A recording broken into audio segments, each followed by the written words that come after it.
अरे सुनो ना, आज हम समझेंगे भगवत गीता का 12वां श्लोक। दुर्योधन थोड़ा परेशान था, थोड़ा घबराया हुआ। तो उनके दादाजी भीष्म पितामह ने उसकी हिम्मत बढ़ाने के लिए एक कमाल का काम किया। भीष्म पितामह ने जब जोर से शंख बजाया तो दुर्योधन खुशी से झूम उठा।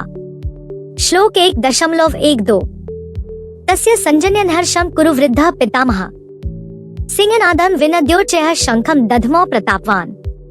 उन्होंने अपना शंख इतनी जोर से बजाया जैसे शेर दहाड़ता है। आवाज से ही दुर्योधन का मन खिल गया, जैसे अंधेरे में कोई दीपक जल जाए। इस श्लोक में ना एक छुपी हुई बात है। पितामह भीष्म समझ गए थे कि दुर्योधन के मन में डर और टेंशन है, और जब हमें टेंशन होती है ना, हम किसी सिग्नल का वेट करते हैं। कोई कह दे मैं हूं ना तेरे साथ, तो भीष्म ने शंख बजाया, बिना कुछ कहे ये कह दिया कि मैं हूं तुम्हारे साथ, डरो मत। और दुर्योधन के चेहरे पर मुस्कान आ गई। चलिए अब चलते हैं भीष्म पितामह के मन के अंदर। Insight 1, emotional state reading, empathic action. Bhishma ने बैटलफील्ड में दुर्योधन के चेहरे पर छुपी हुई टेंशन और इनसिक्योरिटी को महसूस किया। ये एक एम्पैथिक लीडर का काम होता है। वो बिना कुछ कहे समझ जाता है कि कब किसी को इमोशनल पुश चाहिए।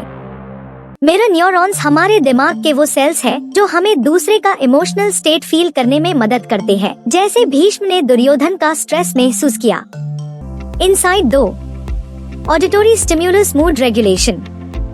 शंख की आवाज सिर्फ ध्वनि नहीं थी, वो एक ऑरल सिग्नल था जो दुर्योधन के ब्रेन में सेफ्टी और एनर्जी का सिग्नल भेज रहा था। Science fact: Loud sounds like shank activate the reticular activating system (RAS) in the brain, जो alertness और focus को enhance करता है। इसे बॉडी का फाइट रिस्पॉन्स एक्टिवेट होता है, पर कॉन्फिडेंस के साथ। Insight 3, symbolic reassurance. भीष्म का शंख बजाना एक नॉन वर्बल कम्युनिकेशन था, जिसमें उन्होंने कहा मैं हूँ, तू अकेला नहीं है।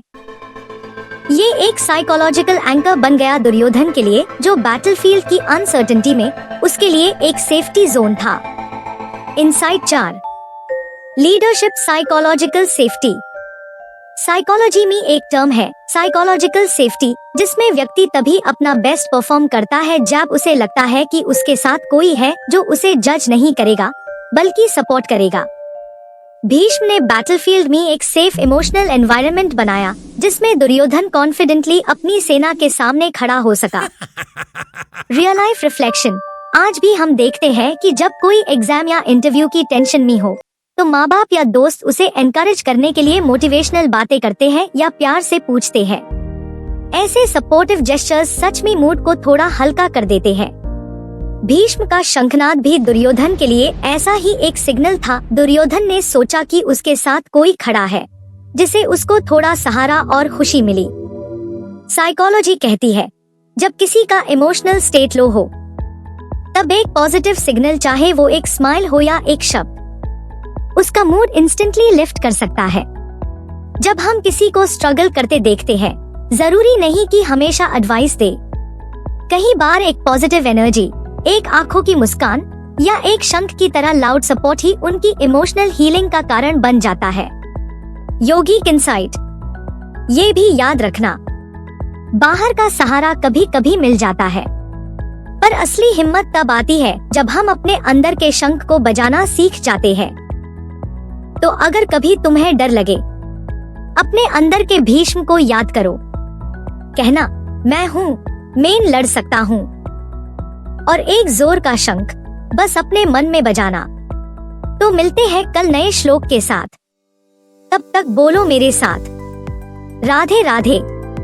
और हाँ, लाइक, कमेंट और सब्सक्राइब करना मत भूलना।